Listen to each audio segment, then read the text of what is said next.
हे दोस्तों नमस्कार। एक बार फिर से स्वागत है आपके अपने यूट्यूब चैनल देव जी के ट्रिक्स में। तो दोस्तों हम यहाँ पर डेली की तरह यहाँ पर लेखपाल का मॉडल पेपर सॉल्व करने वाले हैं।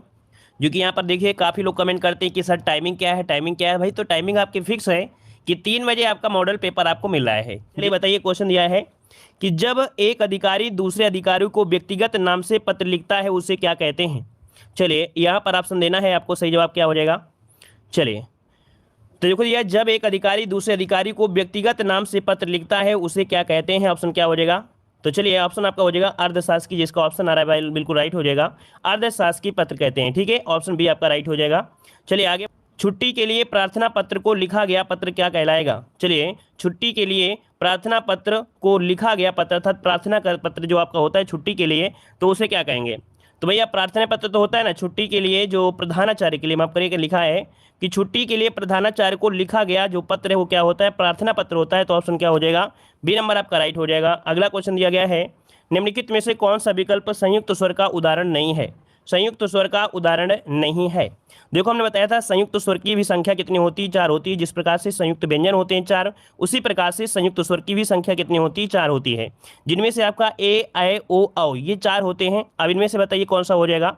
चलिए ऑप्शन आपका ए नंबर हो जाएगा। ई जो आपका है ये संयुक्त स्वर आपका नहीं है, ये तो आपका छोटा ही है अर्थात कह सकते हैं लघु स्वर है ना। तो ऑप्शन क्या हो जाएगा, यहाँ पर आंसर आपका ए नंबर जिसका आया है बिल्कुल राइट होगा। आगे बढ़ते क्वेश्चन दिया गया है कि निम्नलिखित में से कौन से वर्ण का उच्चारण कंठ से है। चलिए बताइए कहाँ यहाँ पर कौन सा उच्चारण आपके कंठ से है। देखो का वर्ग तो होता ही होता है, का वर्ग तो कंठ से होता ही होता है। साथ में हमने आपको और बताया था कि जो आपका छोटा आ होता है और बड़ा आ होता है इसका भी स्थान क्या होता है, आपके कंठ से ही होता है ना। तो ऑप्शन क्या जाएगा, यहाँ पर आंसर जिसका आया डी नंबर बिल्कुल राइट आ रहा है। चलिए बहुत अच्छे, सभी का लगभग जवाब आया है, यहाँ पर डी हो जाएगा। आगे बढ़ते क्वेश्चन दिया गया है, नए धन अक की संधि का उदाहरण है। नए धन अक की संधि का उदाहरण है। चलिए अयादि, यण, वृद्धि और आपका दीर्घ। चलिए 5 का ऑप्शन दीजिएगा। चलिए नए धन अक अर्थात बनेगा क्या, इनको जब मिलाएंगे तो बनेगा नायक। क्या बनेगा भाई, नायक बनेगा। और हमने बताया था कि जब 3 अक्षर से वर्ण कोई बना होता है, जब वहाँ पर नॉर्मल सी मात्रा हो अर्थात कह सकते हैं छोटी बड़ी या कह सकते हैं छोटा बड़ा की मात्रा हो, तब आपकी हमेशा क्या बनती है, तो अयादि संधि होता है। तो ऑप्शन क्या हो जाएगा, यहाँ पर ए नंबर आपका राइट हो जाएगा, है ना। अयादि संधि मतलब क्या होता है कि ए आए औ से किसी अन्य स्वर का जब मेल हो जाता है तो या तो ए आए औ हो जाता है ना। तो इस प्रकार से अयादि बनती है। ऑप्शन ए हो जाएगा। अगला है चौराहा की समास का उदाहरण है। देख सकते हैं कि कोई भी क्लास आपकी होती है तो इस प्रकार के क्वेश्चन आपके मिलते हैं। चौराहा में किस समास का उदाहरण है। चलिए 6 नंबर जवाब दीजिए। 4 राहों का समाहार, है ना, या 4 राहों का समूह। तो इसका मतलब क्या हो गया, संख्यावाची हो गया। और संख्यावाची मतलब ऑप्शन क्या हो जाएगा, द्विगु समास ऑप्शन आ रहा है डी नंबर। तो बिल्कुल जवाब सही हो जाएगा, द्विगु समास हो जाएगा, द्विगु समास हो जाएगा, है ना। चलिए आगे बढ़ते हैं। क्वेश्चन दिया गया है कि तुम कहाँ रहते हो रेखांकित पद में अव्यय प्रयोग किया गया है। चलिए कह रहा है तुम कहाँ रहते हो रेखांकित पद में अव्यय प्रयोग किया गया है। इस आपको अव्यय पद को बताना है कि जो आपका कहाँ है ये आपका कैसा है 7 नंबर में।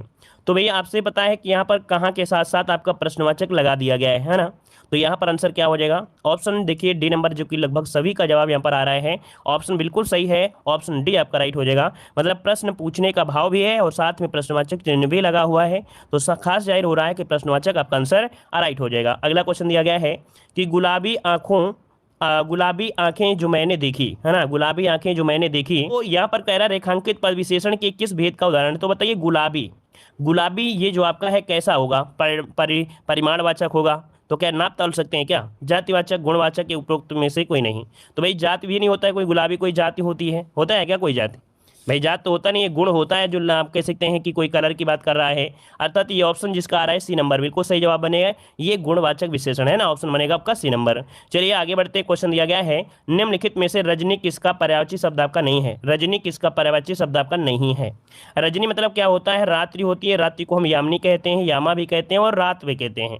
लेकिन यहाँ पर जो दिया गया सुंदर, है ना, सुंदर भाई, तो सुंदर हम लोग नहीं कहते हैं ना। तो ऑप्शन क्या हो जाएगा, यहाँ पर ए नंबर आपका राइट हो जाएगा। ठीक है चलिए आगे बढ़ते हैं। क्वेश्चन दिया गया है अर्पण का विलोम शब्द क्या है। चलिए अर्पण का विलोम शब्द क्या होता है। देखिए अर्पण मतलब होता है सौंपना या कह सकते हैं भेंट करना। अर्पण का जो अर्थ होता है वो होता है सौंपना या कह सकते हैं भेंट करना। अब इसका पूछा गया विलोम, और विलोम क्या होता है, तो जब किसी को भेंट किया गया है ना, तो इसका ग्रहण भी कर लीजिए। तो ऑप्शन क्या हो जाएगा, बी नंबर यहाँ पर राइट हो जाएगा, ग्रहण हो जाएगा। ठीक है, आगे बढ़ते हैं। क्वेश्चन दिया गया है तरंग तुरंग शब्द युग्म का सही अर्थ बताइए, क्या हो जाएगा। चलिए, तरंग तुरंग शब्द युग्म का सही अर्थ इनमें से क्या हो जाएगा 11 नंबर में। चलिए, तरंग का अर्थ क्या होता है, लहर होता है ना। तरंग का अर्थ क्या होता है, लहर होता है। और इसके बाद तुरंग दिया है। अब इसका भी आंसर आप लोग तुरंत जान गए होंगे। आपका जवाब यहाँ पर 11 नंबर में बनेगा ऑप्शन यहाँ पर सी नंबर, लहर और आपका घोड़ा। क्या हो जाएगा, लहर घोड़ा, ऑप्शन बनेगा सी नंबर। आगे बढ़ते हैं। क्वेश्चन आपसे दिया गया है मैं सोमवार के दिन आपके गाँव आऊँगा, वाक्य का शुद्ध रूप इनमें से बताइए, क्या हो जाएगा।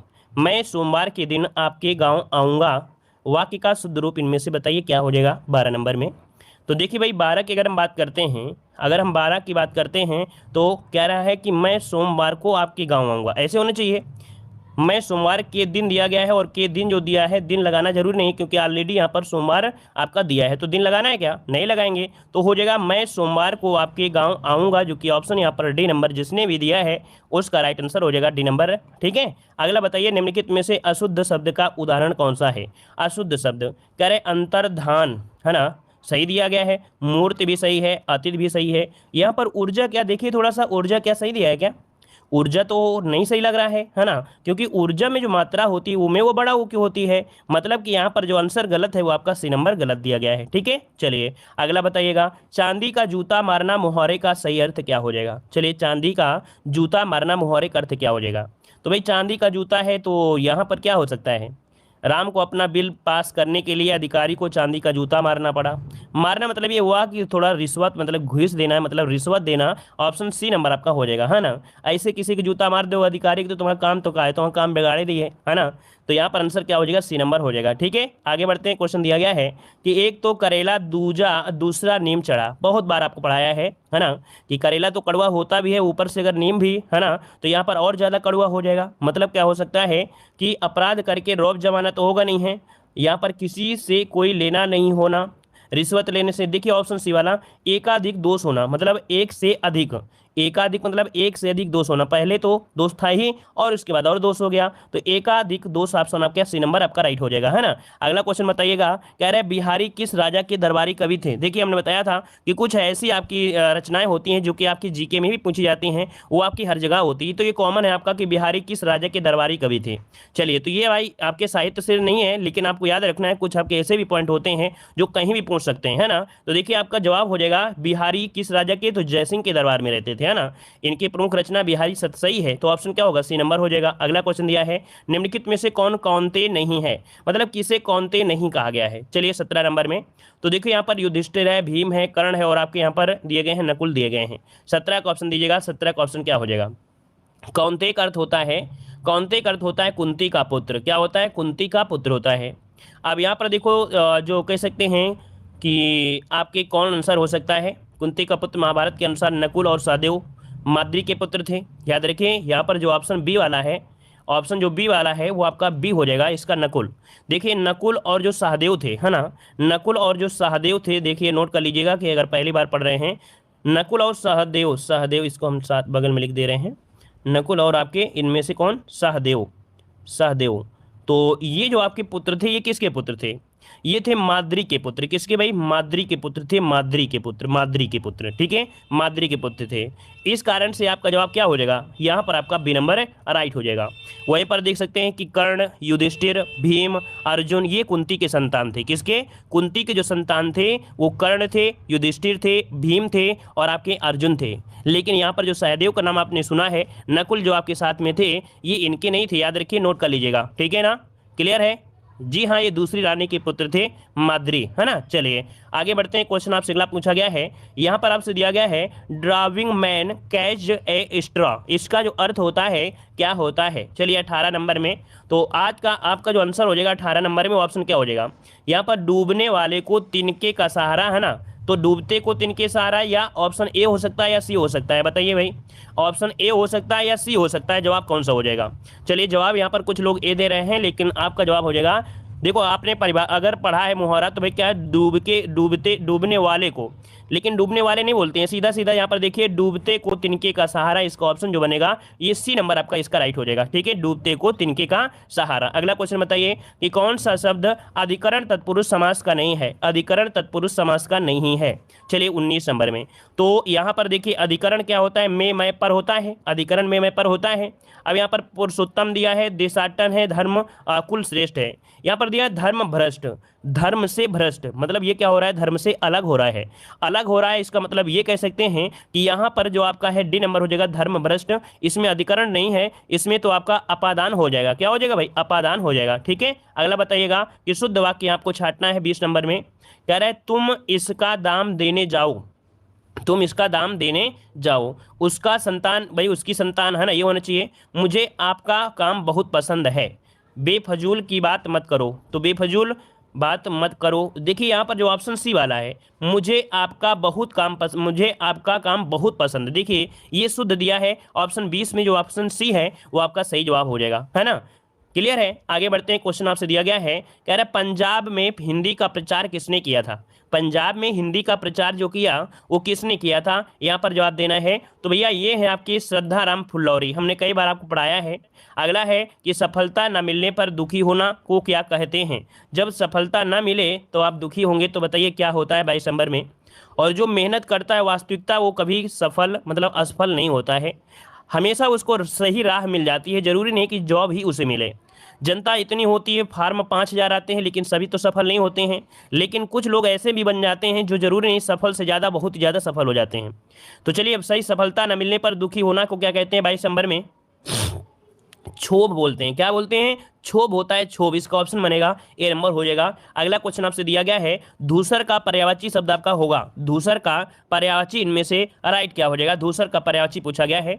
चलिए 23 का ऑप्शन दीजिएगा, 23 का ऑप्शन इनमें से क्या हो जाएगा। चलिए 23 का जवाब देखिए, काफी लोग जवाब दे रहे हैं 23 नंबर में, और यहाँ पर 23 का ऑप्शन हो जाएगा सी नंबर। यहाँ पर बेसर होता है, क्या होता है भाई, बेसर होता है। ये 2021 का लेटेस्ट क्वेश्चन है, याद रखिए लेटेस्ट क्वेश्चन में आपका है, जो आपका कह सकते हैं ये क्वेश्चन है कि जो दूसर का पर्यायवाची है वो आपका बेसर है। अब यहाँ पर देखो खनक पूछा गया था 2021 में, खनक किसका होता है, तो ये चोर का होता है। किसका होता है भाई, चोरवा का होता है, अर्थात चोर का होता है। ठीक है, ऑप्शन बनेगा आपका सी नंबर। अगला है खाने की इच्छा, भाई जो खाने की इच्छा होता है उसको हम लोग क्या कहते हैं। चलिए ये वाला तो होगा नहीं, भू वाला इसमें से है ना, बुभुक्षा दिया है और विभूछा दिया गया है, इसका आप लोग जवाब दीजिएगा, कमेंट बॉक्स में कमेंट करिएगा। 24 वाले में ऑप्शन जो आपको कमेंट करना है आपको करना है। ठीक है, इसका जवाब सभी लोग देंगे, वो भी ऑफलाइन देंगे। अगला क्वेश्चन दिया गया है, स्पर्श व्यंजन, कंठ ध्वनि, अघोष और आपका महाप्राण ध्वनि। अब 25 वाले में बताइए क्या हो सकता है। तो देखो यहाँ पर आपका कंठ ध्वनि है, कंठ ध्वनि के हिसाब से देखा जाए तो सभी ऑप्शन दिए गए, मतलब सभी आपके क वर्ग से हैं। अघोष में होता है क्या, जो आपके का और क्या होते हैं, ख होते हैं, अघोष होते हैं। ये गलत हो गया, ये तो गलत हो गया। अब यहाँ पर देखिए आपका का तो या तो का ये हो सकता है, ये तो ये हो सकता है, लेकिन महाप्राण ध्वनि के अनुसार कौन सा जाएगा, आपका सी हो जाएगा, यहाँ पर खा हो जाएगा। ठीक है, आगे बढ़ते हैं। क्वेश्चन आपसे अगला पूछा गया है कि ट्यूबलाइट में कौन सी गैस भरी होती है। आप बताइए कि भाई आपका जवाब क्या हो जाएगा। आप लोग पहले सबसे पहले यही बताइएगा कि हिंदी में जो 25 क्वेश्चन हुए हैं, तो 25 क्वेश्चन में आप लोगों का स्कोर कितना रहा है। अब जीके में बताइएगा कि जीके में स्कोर कितना रहा है, अलग अलग हम आपसे पूछेंगे कि क्या स्कोर आपका रहा है। चलिए यहाँ पर बताइए कि आपका जवाब क्वेश्चन नंबर 1 है 51 है कि ट्यूबलाइट में कौन सी गैस भरी होती है, ट्यूबलाइट में कौन सी गैस भरी होती है। तो देखो हमने बताया था कि ये होते हैं कैसी, आर्गन गैस, मतलब ऑप्शन जो आपका है कि argon gas, neon gas, krypton gas, ये गैसी होती हैं जो अक्रिय गैसें होती हैं। अक्रिय मतलब होता है जो क्रिया नहीं करती, अक्रिय है ना, मतलब कि जो क्रिया ना करें उन्हें बोलते हैं। अगर ये क्रिया कर लेंगी तो भैया तो फिर क्या होगा, बल्ब फूट जाएगा तुरंत, है ना। तो यहाँ पर जो आंसर हो जाएगा डी हो जाएगा, उपरोक्त सभी, ये सभी क्या है, ट्यूबलाइट में गैस भरी होती हैं। ठीक है, आगे बढ़ते हैं। क्वेश्चन दिया गया है, कह रहा आपसे यहाँ पर अखिल भारतीय किसान सभा के संस्थापक या अध्यक्ष आपके कौन थे। चलिए अखिल भारतीय किसान सभा के संस्थापक अध्यक्ष इनमें से कौन थे। 52 का ऑप्शन देना है, आपका सही जवाब क्या हो जाएगा। चलिए देखिए, याद रखिएगा, एक पॉइंट याद रखिए कि 11 अप्रैल 1936 को, क्या 11 अप्रैल 1936 को सरस्वती के साथ कांग्रेस अपने पहले अध्यक्ष के रूप में निर्वाचित हुए थे। इनमें से जो ऑप्शन है 52 नंबर का सी हो जाएगा, सहजानंद सरस्वती। कौन है भाई, अखिल भारतीय किसान सभा के संस्थापक अध्यक्ष हैं सहजानंद सरस्वती थे। ठीक है, ऑप्शन बनेगा यहाँ पर आपका सी नंबर। आगे बढ़ते हैं। क्वेश्चन आपसे दिया गया है, वर्ष 2011 की जनगणना में सबसे कम जनसंख्या घनत्व जो दर्ज किया गया है, ये कहाँ का किया गया है। देखो सबसे कम दिया गया है, आप लोग जल्दीबाजी में यहाँ पर बिहार मत लगा दीजिएगा। ठीक है, यहाँ पर आपसे पूछा गया है सबसे कम, तो आपका अरुणाचल प्रदेश हो जाएगा। याद रखिएगा सबसे कम जो आपका जनघनत्व है वो आपके अरुणाचल अरुणाचल प्रदेश का, याद रखिएगा, केवल 17 व्यक्ति प्रति किलोमीटर निवास करते हैं। देखो ये निकाला जाता है यूरेज में, है ना, क्या निकाला जाता है उस क्षेत्र का। मान लीजिए इतना बड़ा एरिया है, मान लो इतने में नहीं रहते हैं तो क्या इसको करेंगे, लेकिन यहाँ पर अगर इसमें रह रहे हैं तो इस पूरे एरिया का यूरेज निकाला जाता है। तो इस एरिया के यूरेज के हिसाब से, जिसका इतना क्षेत्रफल है, तो उसके हिसाब से पर किलोमीटर 17 लोग ही निवास करते हैं, ठीक है ना। पूरे एवरेज लिया जाता है पूरा, ऐसा नहीं कि मान लो अगर एक घर में है तो कह दो 1 किलोमीटर में थोड़ो रह रहे हैं, 1 किलोमीटर दूर थोड़ो होंगे। ये एवरेज में होता है कि क्षेत्रफल के अकॉर्डिंग कितना है, ठीक है। आगे बढ़ते हैं, क्वेश्चन आपसे अगला है, उत्तर प्रदेश में विख्यात भारत माता का मंदिर कहाँ पर है। ये बताइए भारत माता का मंदिर, तो भाई 54 का ऑप्शन क्या हो जाएगा। आप लोगों ने यूट्यूब में देखा होगा, शॉर्ट जो वीडियो होते हैं उसमें एक दिखाया गया होगा, लिखा होगा कि एकमात्र भारत में जहां पर भारत देश की पूजा होती है, जिसे भारत का मंदिर कहते हैं ना, भारत माता का मंदिर। ये है ऑप्शन सी हो जाएगा, वाराणसी में है। ऑप्शन क्या हो जाएगा, यहाँ पर सी नंबर, ये वाराणसी में, याद रखिएगा।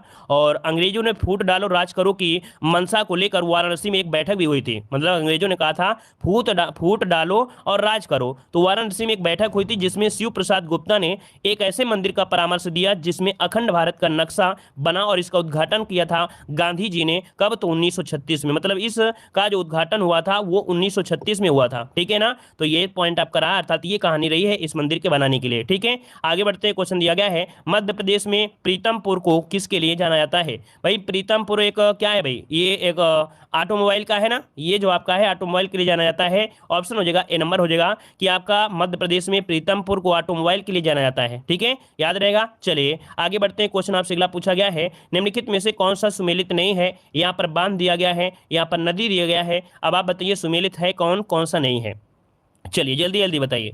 देखो भाई आपने पढ़ा गंडक बांध आपके गंडक नदी में है, आपने पढ़ा उकाई बांध आपके तापी में है। देखो इकाई दिया है वैसे उकाई होता है, ठीक है ना। काकरा पारा बांध दिया गया है आपके साबरमती में। तो भाई ये बताइए काकरा जो पारा बांध है ये साबरमती पर है, ये साबरमती पर है। काकरा पार बांध परियोजना साबरमती पर स्थित ये आपका दिया गया है। और सरदार सरोवर बांध दिया गया है, ये आपका दिया गया है आपके नर्मदा नदी पर। कौन सा हो जाएगा जल्दी से बताइए, इसका राइट आंसर इनमें से क्या हो जाएगा। चलिए ऑप्शन सी, तो ये आपकी किस नदी में है, तापी नदी पर है, बिल्कुल सही है। यहाँ पर जो काकरा पार वाला ऑप्शन है ये आपका यहाँ पर गलत दिया गया था, है ना, ये आपका यहाँ पर गलत दिया गया है। वहीं पर ऑप्शन जो डी वाला है वो आपका सही है। तो एक ये सही, एक ये सही, एक आपका ये सही, लेकिन ऑप्शन सी वाला यहाँ पर गलत हो गया है, ठीक है। आगे बढ़ते हैं, क्वेश्चन आपसे अगला पूछा गया है कि हिंदू धर्म ग्रंथों का अध्ययन करने वाला प्रथम मुस्लिम आपका कौन था। ये बताइएगा हिंदू धर्म ग्रंथों का अध्ययन करने वाला प्रथम मुस्लिम कौन सा। बहुत ही आईएमपी क्वेश्चन ये हमेशा पूछा गया है ये आपके एग्जामों में कि आपके जो इन्होंने प्रथम मुस्लिम कौन थे जिसने यहाँ पर कह सकते हैं अध्ययन किया था, वो भी हिंदुओं का। चलिए यहाँ पर 57 नंबर में जवाब दीजिए, तो ऑप्शन है आपके दारा सिको। याद रखिए औरंगजेब के बड़े ये जो आपके भाई थे, है ना, या औरंगजेब के आपके बड़े भाई थे, अर्थात ये कह सकते हैं कि शाहजहां के 4 पुत्रों में सबसे बड़ा पुत्र जो था वो दारा सिको था, ठीक है, जो कि सर्वाधिक सुशिक्षित और आपका लेखक भी था, ठीक है। तो ऑप्शन क्या हो जाएगा, बी नंबर इसका राइट हो जाएगा। आगे बढ़ते हैं, क्वेश्चन दिया गया है कि 1932 में कौन सा गोलमेज सम्मेलन हुआ था। 1932 में कौन सा गोलमेज सम्मेलन हुआ, यहाँ पर बताइए। तो भाई 32 का समय है, यहाँ पर आपका तीसरा हुआ था। याद रखिएगा कि इसमें से जो आपका सम्मेलन हुआ था वो आपका तीसरा गोलमेज सम्मेलन हुआ था। तीनों गोलमेज सम्मेलन में भाग लेने वाले कौन थे आप बताइए। तीनों गोलमेज सम्मेलन में भाग लेने वाले जो आपके थे वो आपके कौन थे। तो आप लोग कमेंट बॉक्स में कमेंट करिए कि डॉक्टर भीमराव अम्बेडकर के साथ साथ एक और थे, उनका नाम आपको कमेंट करना है कि डॉक्टर भीमराव अम्बेडकर के साथ साथ एक जो और थे जिन्होंने तीनों गोलमेज सम्मेलन में भाग लिया था, उसका भी जवाब आप लोग कमेंट बॉक्स में कमेंट करिएगा, ठीक है। अगला क्वेश्चन दिया गया है, उत्तर प्रदेश की सर्वाधिक जनसंख्या वाली जनजाति कौन सी है। चलिए उत्तर प्रदेश की सर्वाधिक जनसंख्या वाली जनजाति आपकी कौन सी है। बुक्सा, जौनसारी, खरवार या आपकी थारू। देखिए हमने बताया था कि जल्दी कभी ऑप्शन आपको मिलेंगे नहीं गोंड वाली, है ना, जो गोंड आपकी जनजाति है उसका कभी ऑप्शन जल्दी मिलेगा नहीं उत्तर प्रदेश में। तो सिंपल सी बात है कि आंसर क्या हो जाएगा आपका थारू जनजाति हो जाएगा, डी नंबर यहाँ पर राइट हो जाएगा, ठीक है। आगे बढ़ते हैं, क्वेश्चन दिया गया है, सिकंदर के हमले के समय उत्तर भारत पर किस राजवंश का शासन था। सिकंदर के हमले के समय उत्तर भारत पर किस राजवंश का शासन था। 60 नंबर का जवाब दीजिएगा। भाई आक्रमण कब किया था, 326 ईस्वी पूर्व में किया था ना, और उस समय आपके नंद वंश का शासक था। किसका भाई, तो आपके नंद वंश का शासन था। ऑप्शन बनेगा यहाँ पर कौन सा भाई, ऑप्शन ए नंबर जिसका आया है उसका राइट आंसर आपका हो जाएगा। चलिए आगे बढ़ते हैं, क्वेश्चन दिया है, निम्नलिखित में से सुमेलित नहीं है। यहाँ पर देखिए अब आपको यहाँ पर राजधानी तो रटना ही पड़ेगा। याद रखिएगा कि राजधानी स्टैटिक जीके में आपको पढ़ना पड़ेगा, ठीक है। देखो दिया है जॉर्जिया की राजधानी, क्या दिया है भाई, यहाँ पर जॉर्जिया की राजधानी दिया गया है कि आपका टैब्लिस है। दक्षिण कोरिया का दिया है सियोल दिया गया है। नाइजीरिया का दिया है लागोस दिया है। बहरीन का दिया है मनीला। ये बताइए बहरीन की राजधानी मनीला है क्या, मनामा है। बहरीन की राजधानी जो आपकी है वो है आपकी कौन सी, मनामा, मनामा है, मनामा नोट करिएगा। बहरीन की राजधानी जो आपकी है वो आपकी मनामा है, ठीक है। चलिए अगला क्वेश्चन दिया गया है, एलोरा की गुफाएं महाराष्ट्र में कहाँ पर स्थित हैं? एलोरा की गुफाएं महाराष्ट्र में जो स्थित हैं वो आपकी कहाँ पर स्थित हैं? चलिए 62 को ऑप्शन लॉक करना है। तो देखिए आपके एलोरा की गुफाएं महाराष्ट्र से लगभग जब 30 किलोमीटर पहुंचेंगे दूर, वहां पर एक पड़ता है औरंगाबाद, ठीक है। औरंगाबाद जो कि ऑप्शन का आ रहा है, लगभग सभी का आ रहा है औरंगाबाद में है, ठीक है। किसने बनवाया था ये बताइएगा, जल्दी से बताइए कि औरंगाबाद को जो बनवाया, अर्थात जो औरंगाबाद में जो एलोरा की गुफाएं हैं बनवाया किसने था, अर्थात कौन से शासकों ने बनवाया था? चलिए भाई जवाब दीजिए जल्दी से, किसने बनवाया था? चलिए बहुत बार क्वेश्चन पूछा गया है। औरंगाबाद तो ये तो सही है, बनवाया किसने था ये बताइए। चलिए राष्ट्रकूट बिल्कुल सही है, याद रखिएगा, बनवाया था राष्ट्रकूटों ने। किसने? राष्ट्रकूटों ने बनवाया था, याद रखिएगा, ठीक है। और एलोरा यूनेस्को द्वारा घोषित एक विश्व धरोहर भी है, तो इस प्रकार से ऑप्शन हो जाएगा ए नंबर। चलिए आगे बढ़ते हैं, क्वेश्चन दिया है पीसी कल्चर किससे संबंधित है? चलिए बताइएगा पीसी कल्चर का जो संबंध है वो आपका किससे है? आपका जवाब इनमें से क्या हो जाएगा? चलिए यहाँ पर आंसर आ रहा है ए नंबर। भाई मत्स्य पालन बिल्कुल सही है, मत्स्य पालन हो जाएगा। अच्छा ये बताइएगा केचुआ पालन क्या होता है? केचुआ पालन के क्या क्या बोलते हैं? केचुआ पालन को क्या बोलते हैं? वर्मी कल्चर बोलते हैं। क्या बोलते हैं? वर्मी कल्चर बोलते हैं, वर्मी कल्चर, ठीक है। अच्छा रेशम पालन को क्या बोलते हैं? रेशम पालन को बोलते हैं सेरी कल्चर। क्या बोलते हैं? सेरी कल्चर बोले, सेरी कल्चर। मधुमक्खी को क्या बोलते हैं? AP culture. मधुमक्खी बोलते हैं एपी कल्चर, बोलते हैं एपी कल्चर, ठीक है। चलिए आगे बढ़ते हैं, क्वेश्चन आपसे दिया गया है निम्नलिखित में से कौन सा सुमेलित नहीं है? अब आप बताइए यहाँ पर सुमेलित है कौन सा नहीं है, बताइए जल्दी से। भाई देखो प्लासी का युद्ध हुआ था, सिराजुद्दौला, है ना, बिल्कुल सही दिया है। पानीपत का तृतीय युद्ध अहमद शाह अब्दाली, ये भी सही दिया है। चौसा का युद्ध आपका हुमायूं दिया गया है, ये भी सही दिया है। अब घाघरा का युद्ध दिया है, अकबर दिया गया है। भाई घाघरा का युद्ध अकबर से नहीं, ये बाबर से संबंधित है ना, ये संबंधित है आपके बाबर से संबंधित है, तो इसका मतलब ऑप्शन क्या होगा? डी नंबर आपका गलत दिया गया है, ठीक है। चलिए अगला बताइएगा कि संविधान का 44वां संविधान संशोधन किससे संबंधित है? देखिए अगले वाले क्वेश्चन का लगभग सभी का जवाब आया है।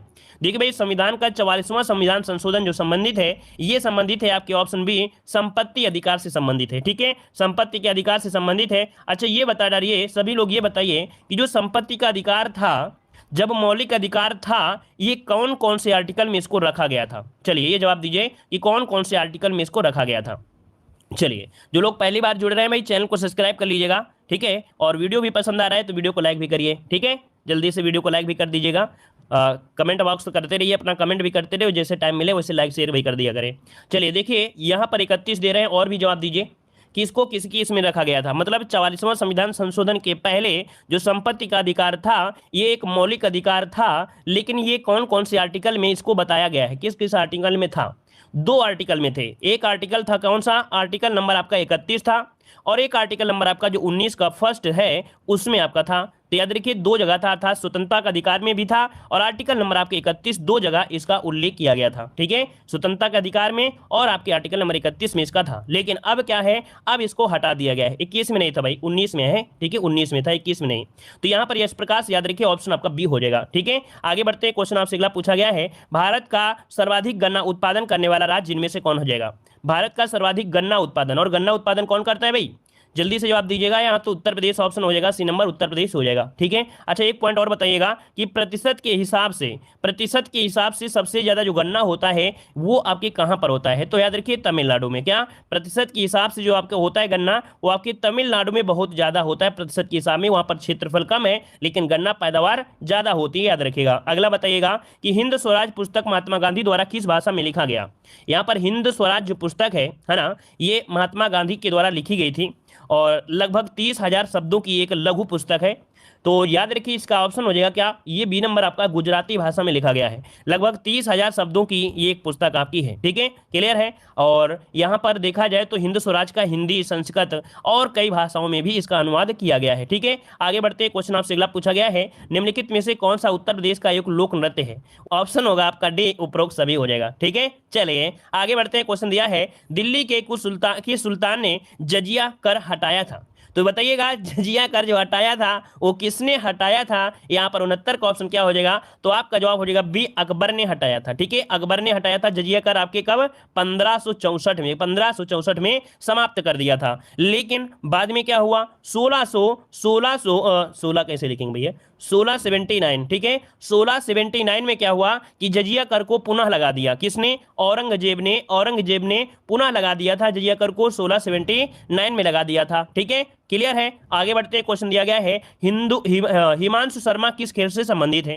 हिमांशु शर्मा किस खेल से संबंधित है? यहां पर आपका 70 का ऑप्शन क्या हो जाएगा? तो भैया याद रखिएगा ये मुक्केबाजी से है। क्या भाई? ये मुक्केबाजी संबंधित है। जैसे यहां पर आंसर हो जाएगा डी, मुक्केबाजी, हिमांशु शर्मा, ठीक है। चलिए यहां पर आगे बढ़ते हैं, क्वेश्चन दिया गया। अच्छा, कुश्ती से कोई एक आध नाम बता दो। कुश्ती से देखो, कुश्ती वाले में आपने सुना होगा साक्षी मलिक, है ना, बजरंग पुनिया, विनोद कुमार, है ना, और क्या सुने आपने? राजेंद्र कुमार, हरप्रीत नाम सुना होगा। ये आपकी कुश्ती से होते हैं। और निशानेबाज से एक आपके यूपी के भी थे, भानु, है ना, मनु भाकर। देखिए निशानेबाज में आपके मनु भाकर, है ना, और जीतू राय, ओम प्रकाश, ये बहुत ही आपके प्रसिद्ध है जो कि एग्जाम में पूछे जा सकते हैं। तो यहाँ पर 70 का ऑप्शन हो जाएगा क्या? डी हो जाएगा, मुक्केबाजी से हो जाएगा, ठीक है। आगे बढ़िए, क्वेश्चन आपसे दिया है राजीव गांधी खेल रत्न पुरस्कार पाने वाले पहले व्यक्ति कौन थे?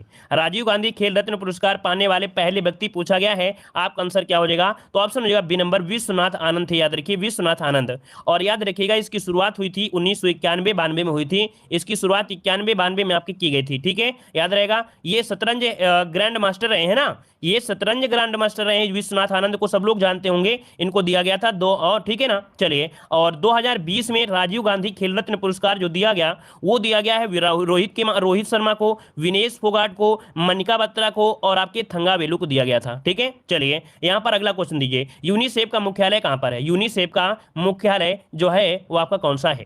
चलिए आपका जवाब 72 नंबर में क्या होगा? यूनिसेफ का मुख्यालय है आपके ऑप्शन हो जाएगा ए नंबर, न्यूयॉर्क में हो जाएगा। न्यूयॉर्क क्या हो जाएगा भाई? न्यूयॉर्क। यूनिसेफ का मुख्यालय न्यूयॉर्क में है। और ये जो आपका इसका विस्तार है वो संयुक्त राष्ट्र बाल कोष के अंतर्गत आपका आता है, ठीक है। और यहाँ पर इसकी स्थापना हुई थी आपके 1900 कब? तो आपके 1946 में, 11 दिसंबर 1946 को। आगे बढ़ते हैं, क्वेश्चन आपसे दिया गया है रिजर्व बैंक इंडिया की स्थापना कब हुई थी? देखो यहाँ पर स्थापना दिया गया है। अब आप जवाब दीजिए कि आपका आंसर क्या हो जाएगा 73 नंबर में।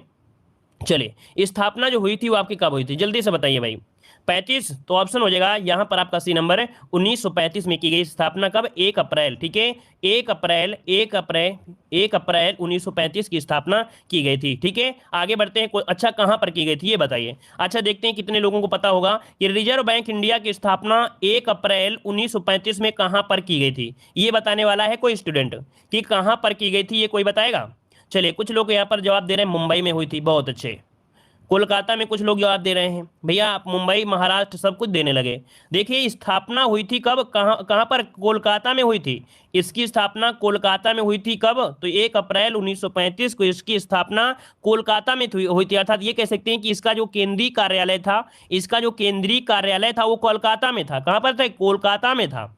लेकिन आपके 1937 में, कब? 1937 में इसकी जो स्थायी रूप से जो स्थानांतरित किया गया वो मुंबई किया गया था। तो इसका मतलब यह है कि प्रारंभ में इसका जो हेडक्वार्टर था वो कोलकाता में था, लेकिन 1937 में स्थायी रूप से ये आपका मुंबई हो गया, ठीक है। क्लियर हो गया है। अब आपका हेड ऑफिस आपका मुंबई है, ठीक है। चलिए आगे बढ़ते हैं, क्वेश्चन दिया है विश्व कैंसर दिवस कब मनाया जाता है? विश्व कैंसर दिवस कब मनाते हैं? चलिए जवाब देना है, आपका आंसर क्या होगा? चलिए ऑप्शन आ रहा है यहाँ पर बी नंबर, चीर फाड़, अर्थात 4 फरवरी। भाई कैंसर किसी को हो जाता है तो चार टुकड़े कर डालते हैं, चीर फाड़ डालते हैं। तो ऑप्शन क्या होगा? चीर फाड़, अर्थात 4 फरवरी। ऑप्शन ने आपका बी नंबर राइट हो जाएगा। यहाँ पर देखिए 20 मार्च को क्या मनाते हैं, जल्दी से बताइए। 20 मार्च को क्या मनाते हैं? 20 मार्च को मनाते हैं गौरैया दिवस। क्या मनाते हैं भाई? गौरैया, जानते हैं ना चिड़िया को? गौरैया चिड़िया को जानते हैं सभी लोग। तो गौरैया दिवस मनाते हैं 20 मार्च को, ठीक है। अच्छा यहाँ पर आपके 25 मई को क्या मनाते हैं? 25 मई को मनाते हैं क्या? आपका मलेरिया दिवस। क्या मनाते हैं भाई? मलेरिया दिवस मनाते हैं। याद रखिएगा कि विश्व मलेरिया दिवस मनाते हैं 25 मई को, ठीक है। अच्छा 1 दिसंबर तो सभी को पता होगा कि 1 दिसंबर को मनाते हैं एड्स दिवस। क्या मनाते हैं भाई? एड्स दिवस मनाते हैं 1 दिसंबर को। क्लियर हो गया। आगे बढ़ते हैं, अगला क्वेश्चन दिया है उत्तर प्रदेश का कौन सा जिला कांच की चूड़ियों के लिए प्रसिद्ध है? कांच की चूड़ियों के लिए प्रसिद्ध है, आपका जवाब कौन सा हो जाएगा? चलिए ये है आपका फिरोजाबाद। क्या भाई? फिरोजाबाद, जो कि कांच की चूड़ियों के लिए आपका जाना जाता है। और फिरोजाबाद विश्व में खनकती चूड़ियों के शहर के नाम से जानता है। अगर क्वेश्चन ये पूछे खनकती हुई चूड़ियों के नाम से, क्या पूछेगा? खनकती चूड़ियों के शहर के नाम से किसे जानते हैं?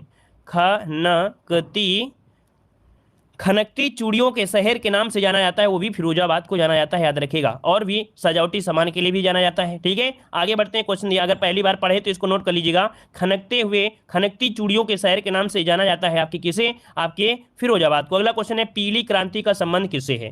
भाई बताइए जल्दी से, पीली क्रांति का जो संबंध है वो आपका किससे है? पीली क्रांति का है तिलहन उत्पादन, जिसका ऑप्शन आ रहा है बिल्कुल राइट हो जाएगा, तिलहन उत्पादन से आपका है। इस क्रांति को सफल बनाने के लिए याद रखिए 1986 में, कब 1986 में तिलहन प्रौद्योगिकी नामक मिशन चलाया गया था। तिलहन प्रौद्योगिकी मिशन चलाया गया था 1986 में, याद रखिएगा। आगे बढ़ते हैं। क्वेश्चन दिया गया है कि पपीता में खाया जाने वाला भाग जो आपका है वो कौन सा है? पपीता में खाया जाने वाला भाग क्या होता है भाई? पपीते का ऊपर वाला कवर निकाल लेते हैं, बीच में जो आपकी बीजें होती हैं उनको भी निकाल देते हैं, तो बीच में जो बनता है तो क्या मध्य एवं अंता फलवृत्ति, क्या बनेगा? ऑप्शन बनेगा डी, मध्य एवं अंता फलवृत्ति बनेगा ना भाई। बाहर का निकाल के फेंक देते हो, अंदर के बीज निकाल देते हो, तो ऑप्शन क्या होगा? यहाँ पर सी हो जाएगा। शुष्क खेती वहां की जाती है जहां, ये बताइएगा कि शुष्क खेती कहां पर की जाती है? शुष्क खेती कहां पर की जाती है? जहां पर वर्षा होती है 50 सेंटीमीटर। क्या होती है? 50 सेंटीमीटर वर्षा होती है, उससे हम लोग कम भी कह सकते हैं। 50 सेंटीमीटर से कम वर्षा होती है, वहां पर शुष्क खेती होती है। जैसे हमने बताया था कि 50 सेंटीमीटर से देखिए लद्दाख में भी कम होती है, राजस्थान में भी होती है, कुछ एरिया आपका ऐसा होता है जो एमपी और आपका महाराष्ट्र का है जहां पर शुष्क एरिया आपका रह जाता है। ठीक है, ऑप्शन डी हो जाएगा। अगला क्वेश्चन दिया है कि फार्म पर फसल उगाने के साथ पशुपालन करना क्या कहलाता है? अर्थात फार्म पर अगर फसल उगा रहे हैं साथ में पशुपालन भी कर रहे हैं तो इसको क्या कहेंगे? इस खेती को क्या बोलते हैं? Mix cropping, mix farming, single cropping या पशुपालन, क्या कहेंगे? इसका आंसर जवाब दीजिए। आपका सही जवाब इनमें से क्या हो जाएगा? देखिए फार्म पर फसल उगाने के साथ साथ क्या होता है? पशुपालन भी करते हैं, मिक्स फार्मिंग कहते हैं। मिक्स फार्मिंग जो कि ऑप्शन बनेगा यहाँ पर बी नंबर जिसका आया है बिल्कुल राइट हो जाएगा। मिक्स फार्मिंग मतलब जब एक बार एक से अधिक फसल एक जगह पर उगाया जाता है तो उसे मिक्स यहाँ पर क्रॉपिंग कहते हैं। क्या? अगर क्रॉपिंग की अगर नाम करें, इससे अगर क्रॉपिंग की बात करें कि मिक्स क्रॉपिंग क्या होती है, मिक्स क्रॉपिंग क्या होती है? तो मिक्स क्रॉपिंग होती है कि जब एक बार में एक से अधिक फसल एक जगह उगाया जाए तो उसे मिक्स क्रॉपिंग कहते हैं, याद रहेगा ना। लेकिन अगर फसल के साथ साथ पशुपालन की बात करें तो इसे मिक्स फार्मिंग कहते हैं। दोनों में थोड़ा थोड़ा अंतर हल्का है। अगला क्वेश्चन बताइए, महलवाड़ी व्यवस्था किसके शासनकाल में लागू हुआ था? महलवाड़ी व्यवस्था किसके शासनकाल में लागू हुआ था? कह रहे पंचायतों की अवधि कितनी होती है? पंचायतों की अवधि जो होती है वो आपकी होती है 5 वर्ष, वो भी कैसा? प्रथम अधिवेशन से जोड़ा जाता है। ऑप्शन बनेगा आपका ए नंबर राइट हो जाएगा। ठीक है ना। और मान लो अगर किसी भी कारण से पंचायत बीच में भंग हो जाती है तो 6 माह के अंदर उसके चुनाव करा लिए जाने चाहिए। अगला क्वेश्चन दिया गया है कि किस संविधान संशोधन के तहत अरुणाचल प्रदेश में अनुसूचित जनजातियों के लिए पंचायत में आरक्षण संबंधी प्रावधान समाप्त कर दिया गया है? तो देखिए भाई आपके अरुणाचल प्रदेश में अनुसूचित जनजातियों के लिए पंचायत में आरक्षण संबंधी प्रावधान जो थे वो समाप्त कर दिया गया। ये कौन से? तो आपका जो 83 नंबर का संशोधन था, कौन सा भैया? 83वें संविधान संशोधन, ऑप्शन बनेगा यहाँ पर आपका सी नंबर राइट हो जाएगा। ठीक है, क्लियर हो गया। चलिए 82 का ऑप्शन हो जाएगा सी नंबर। ठीक है, अगला क्वेश्चन बताइए। क्वेश्चन दिया गया है कि राष्ट्रीय डेयरी अनुसंधान संस्थान कहां पर स्थित है? चलिए जवाब देना है, सही जवाब क्या हो जाएगा? चलिए तो देखो राष्ट्रीय डेयरी अनुसंधान संस्थान पूछा गया है, 83 नंबर में, ऑप्शन आ रहा है आपका सी। ये करनाल जो कि हरियाणा में है, करनाल हरियाणा, ऑप्शन बनेगा यहाँ पर आपका सी नंबर। ठीक है, आगे बढ़ते हैं। क्वेश्चन दिया गया है कि रैयतवाड़ी व्यवस्था कब आपका यहाँ पर बनाया गया? रैयतवाड़ी व्यवस्था कब बनाया गया? 84 नंबर में।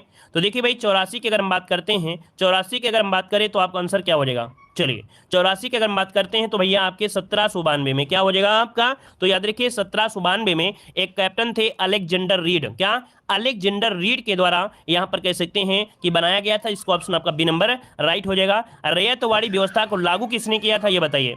रैयतवाड़ी व्यवस्था को लागू किसने किया था? अगर ये पूछे रैयतवाड़ी व्यवस्था को लागू किसने किया था तो लागू जो किया था वो दूसरे ने किया था, थॉमस मुनरो ने किया था। किसने? तो आपके थॉमस मुनरो ने किया था, थॉमस मुनरो ने किया था। ठीक है, चलिए आगे बढ़ते। क्वेश्चन दिया है गेहूं की रोटी निम्नलिखित में से किसके कारण फूल जाती है? गेहूं की रोटी किस कारण से फूलती है? चलिए यहां पर जवाब देना है, सही जवाब क्या हो जाएगा? देखो गेहूं की रोटी दो प्रकार से फूल सकती है। एक तो ऑप्शन क्या हो, एक तो तरीका होता है कि उसमें ईस्ट मिला दीजिए, है ना। एक तो ईस्ट के कारण होता है, दूसरा क्या होता है? दूसरा आटे में पानी के कारण होता है। ठीक है, तो ऑप्शन आपका हो जाएगा यहाँ पर सी नंबर। एक तो ईस्ट के कारण है और दूसरा होता है आटे को पानी मिला दीजिए। बहुत लोग होते देखते हैं कि आटे को बहुत पहले से क्या कर देते हैं, खून देते हैं और इसके बाद उसको रख देते हैं, है ना। तो ऑप्शन सी हो जाएगा। अगला है जिला स्तर पर मनरेगा का परिचालन किस इकाई द्वारा किया जाता है? जिला स्तर पर मनरेगा का परिचालन जो होता है वो किस इकाई द्वारा करते हैं? 86 नंबर में। चलिए 86 की अगर हम बात करते हैं तो याद रखिए आपका जिला ग्राम्य विकास प्राधिकरण अर्थात अधिकरण, ऑप्शन सी नंबर इसका राइट हो जाएगा। ठीक है, क्या हो जाएगा भाई, ऑप्शन बनेगा आपका सी नंबर राइट हो जाएगा। ठीक है, क्लियर है आपका। और यहां पर आगे बढ़ते क्वेश्चन दिया है कि मत्स्य पालन को कृषि का दर्जा कब दिया गया। मत्स्य पालन को कृषि का जो दर्जा दिया गया वो कब दिया गया था। मत्स्य पालन को कृषि का दर्जा जो दिया गया वो कब दिया गया, 87 का ऑप्शन क्या हो जाएगा। तो याद रखिए जून 2015 जिसका ऑप्शन आ रहा है बिल्कुल राइट हो जाएगा कि जून 2015 में मत्स्य पालन को कृषि का दर्जा दिया गया था। ठीक है, आगे बढ़ते हैं। क्वेश्चन आपसे दिया गया है कि महिला डेयरी योजना किस विभाग द्वारा लागू किया गया। महिला डेयरी योजना किस विभाग के द्वारा लागू किया गया। तो यहां पर आंसर हो जाएगा डी नंबर, दुग्ध विकास विभाग। क्या, दुग्ध विकास विभाग। मतलब कह सकते हैं प्रदेश में दुग्ध विकास विभाग की ओर से प्रदेश में सबसे ज्यादा दूध उत्पादन करने वाले दूध उत्पादकों को प्रोत्साहन दिया जाएगा और हर वर्ष क्या होगा, गोकुल पुरस्कार दिया जाएगा। तो ऑप्शन बनेगा आपका डी नंबर। अगला क्वेश्चन दिया है कि वर्ष 2019 की वन रिपोर्ट के अनुसार उत्तर प्रदेश में कुल कितना वन क्षेत्र पाया जाता है। तो भैया कितना आपका क्षेत्र मिलेगा यहाँ पर 2019 के अनुसार। तो ये है आपका कौन, 16,582 वर्ग किलोमीटर। इसका ऑप्शन हो जाएगा बी नंबर इसका राइट हो जाएगा। ठीक है, क्लियर है। अच्छा ये बताइए कि सबसे ज्यादा वन जो है आपके उत्तर प्रदेश में कहां पर है। इसका जवाब कौन कौन देंगे कि जो सबसे ज्यादा वन है उत्तर प्रदेश में वो कहां पर है, ये बताइए बस जल्दी बताइए। सोनभद्र, बिल्कुल सही है। ऑप्शन आपका हो जाएगा बी, अर्थात सबसे ज्यादा जो वन है वो आपके सोनभद्र जनपद में है। आगे बढ़ते हैं। क्वेश्चन आपसे दिया गया है कह रहा वन रिपोर्ट 2019 के अनुसार उत्तर प्रदेश में कितना प्रतिशत वन आपका वातावरण पाया जाता है, अर्थात वन से घिरा हुआ जो क्षेत्र है वो कितना है। तो याद रखिए इसका राइट आंसर 90 का हो जाएगा बी, 3.09 वन आवरण से यहाँ पर दिया गया क्या, वृक्षावरण। वृक्षावरण का मतलब हमने आपको समझाया था बहुत अच्छी तरीके से, देखिए क्या होता है, फिर से आज हम समझा दे रहे हैं कि मान लीजिए बोला जाता है वन आवरण और वृक्षावरण। तो वन क्या होते हैं, पास पास में होते हैं। जो कोई जंगल हो गया तो वन हो गया, लेकिन जैसे आपके घर में वृक्ष लगा हुआ है, रोड किनारे वृक्ष लगे हुए हैं, कहीं इधर वृक्ष लगे हैं, तो इनके क्षेत्र देखा जाता है इनका क्षेत्र क्या है। तो वही वृक्ष दिया गया कि ये जो इधर उधर लगे होते हैं उनका परसेंट है आपका 0.3 हो जाएगा, है ना। अगर पूछ लेता है कि आपके वर्ग के अंदर तो उसका आपका अलग हो जाता है। ठीक है, चलिए आगे बढ़ते हैं। क्वेश्चन आपसे दिया गया है कि वन रिपोर्ट 2019 के अनुसार उत्तर प्रदेश में मध्य सघन वन कितना वर्ग किलोमीटर है।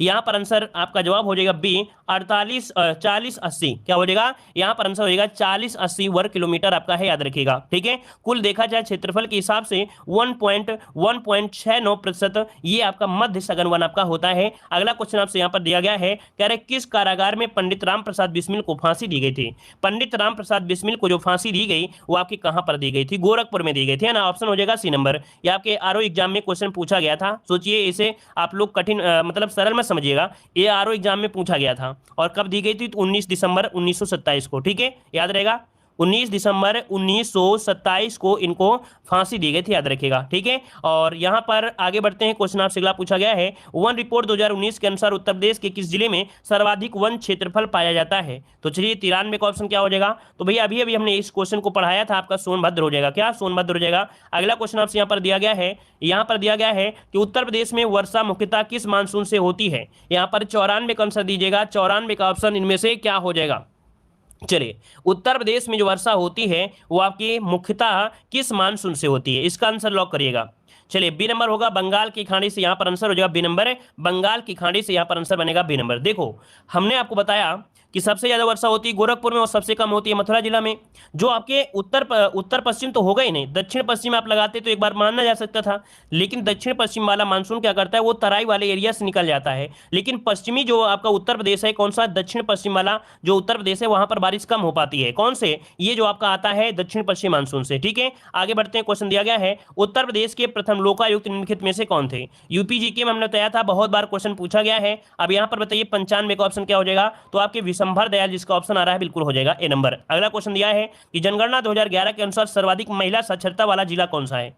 अब देखिए यहाँ पर ये भी क्वेश्चन आपको बहुत बार पढ़ाया गया है कि ये जो आपकी महिला साक्षरता है वो आपके कानपुर में है। कहां पर भाई, कानपुर नगर में, जो कि ऑप्शन बन जाएगा ए नंबर आपका राइट हो जाएगा। अच्छा सबसे कम कहां पर है, सबसे कम है आपके श्रावस्ती में। ठीक है, आगे बढ़ते हैं। क्वेश्चन दिया गया है कि जनगणना 2011 के अनुसार उत्तर प्रदेश में सबसे कम ग्रामीण आबादी वाला जिला कौन सा है। सबसे कम ग्रामीण आबादी वाला जिला भैया गौतम बुद्ध नगर, इसका ऑप्शन बनेगा बी, गौतम बुद्ध नगर हो जाएगा। अगला क्वेश्चन बताइए। क्वेश्चन दिया है जनगणना 2011 के अनुसार सर्वाधिक मुस्लिम आबादी वाला राज्य कौन सा है। चलिए, अरे गंवार मतलब ये नहीं है, हम ग्रामीण बता रहे थे हिंदी के हिसाब से गंवार, क्योंकि उसका तत्सम बन जाता है ना, इसलिए। वैसे आपको पता है कि बहुत ही टैलेंटेड लोग वहां पर रहते हैं, है ना, कृषि में भी आगे, हर चीज में आगे रहते हैं, और फिर इतना संगम है ना। चलिए बताइएगा, जनगणना 2011 के अनुसार सर्वाधिक मुस्लिम आबादी वाला राज्य कौन सा है? चलिए यहाँ पर आंसर क्या हो जाएगा कि सर्वाधिक मुस्लिम आबादी वाला जो आपका राज्य है इनमें से कौन है 98 में, तो ये भैया उत्तर प्रदेश है। याद रखिए 98 का ऑप्शन बी हो जाएगा। सर्वाधिक मुस्लिम आबादी देखा जाए उत्तर प्रदेश में आपकी है लगभग। कि प्रख्यात कवि मैथिली शरण गुप्त का जन्म, मैथिली शरण गुप्त का जो जन्म हुआ ये कहाँ पर हुआ था, जवाब दीजिएगा भाई, है ना। इस क्वेश्चन को भी आपके यूपीपी में क्वेश्चन पूछा गया था, आपके झांसी में। ऑप्शन सी हो जाएगा, आपके झांसी में हुआ था, याद रखिएगा। अच्छा, इन्हें साहित्य में एक नाम दिया जाता है, क्या? दद्दा। याद रखिए, साहित्य में इन्हें दद्दा के नाम से जाना जाता है, दद्दा। दद्दा के नाम से जानते हैं तो नोट करिए इस क्वेश्चन को कि साहित्य में दद्दा के नाम से किसे जाना जाता है, तो भैया आपके मैथिली शरण गुप्त को जाना जाता है दद्दा के नाम से, नोट कर लीजिएगा। अगला क्वेश्चन दिया है, आशा किस कार्यक्रम की देन है? आशा किस कार्यक्रम की देन है बताइए? तो भैया ग्रामीण स्वास्थ्य योजना, राष्ट्रीय ग्रामीण स्वास्थ्य मिशन, राष्ट्रीय जनसंख्या नीति 2000 और राष्ट्रीय परिवार नियोजन कार्यक्रम, क्या होगा? देखते हैं कितने लोग यहाँ पर जवाब देंगे। चलिए, B number, D number, B number, D number. देखिए भाई, इसका जो राइट आंसर होगा बी नंबर होगा। हमें बड़ा गर्व है कि आप लोगों ने बिल्कुल सही जवाब दिया है, प्रयास लगभग सभी का आया है, यहाँ पर बी नंबर हो जाएगा। अगर आप 5:30 बजे आप सभी का निमंत्रण होगा, 5:30 बजे यूपी जीके देख सकते हैं। यूपी जीके के जितने भी क्वेश्चन हम आपको पढ़ा रहे हैं शाम को 5:30 बजे, वही क्वेश्चन देख सकते हैं कि इस वाले मॉडल पेपर में आपको देखने को मिल रहे हैं। चाहे विशंबर दयाल जी हो, चाहे आपका महिला साक्षरता हो, चाहे वन हो, चाहे कुछ भी हो, यूपी जीके जो इस समय हम आपको पढ़ा रहे हैं पूरे के पूरे क्वेश्चन आपको देखने को यहाँ पर मिल जा रहे हैं। ठीक है, ये तो आप सभी लोग जानते होंगे। ठीक है, चलिए धन्यवाद सभी को, जय हिंद।